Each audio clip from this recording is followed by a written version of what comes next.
আর মাত্র কদিন বাকি ঈদ উল আজহার। বেশ আগে থেকেই একটি পোস্টার রিলিজ দিয়ে ঘোষণা দেয় এই ঈদে আসছে সিয়াম ও বুবলি অভিনীত মুভি জঙ্গলি। আর এই মুভির পোস্টারের সিয়ামের লুকের কারণে অনেকটা হাইপ ক্রিয়েট করে জঙ্গলি মুভি।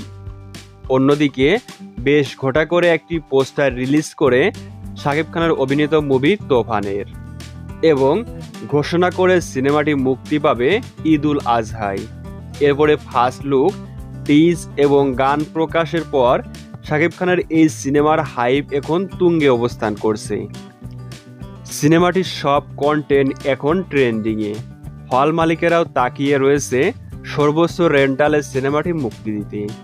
আর এরকম তোফান মুভির আলোচনা আর হাইপ দেখে জঙ্গলি মুভির নির্মাতারা ভয় পাচ্ছে এবং মিথ্যার আশ্রয় নিচ্ছে এবং বলছে ঘূর্ণিঝড়ের কারণে তারা সিনেমার কাজ শেষ করতে পারেনি।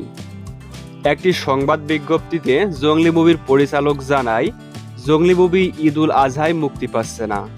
কারণ হিসাবে জঙ্গলি মুভির নির্মাতা জানায়, সময় স্বল্পতার কারণে আমরা এই মুভির কাজ শেষ করতে পারিনি। আমাদের পিছিয়ে দিয়েছে প্রচণ্ড গরম, এরপরে ঘূর্ণিঝড় রিমালের প্রভাব। পুরো একটি সেট ঝরে ভেঙে যায়।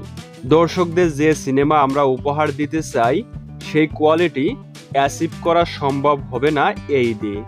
আসলে তুফানের দাপটে ভয় পেয়ে সরে গেল কিনা জঙ্গলি মুভি, এমন প্রশ্নের জবাবে কোনো উত্তরই দিল না জঙ্গলি মুভির নির্মাতারা। এমন কথা শোনার পর সাকিবিয়ানরা মন্তব্য করছে, তোফান মুভির তোফানের ভয়ে লেজ গুটিয়ে নিয়েছে জঙ্গলি মুভির নির্মাতারা। আপনাদের কি মত অবশ্যই কমেন্ট করে জানাবেন। আর এরকম ভিডিও রোজ চ্যানেলকে সাবস্ক্রাইব করে আমাদের সাথেই থাকবেন। ধন্যবাদ।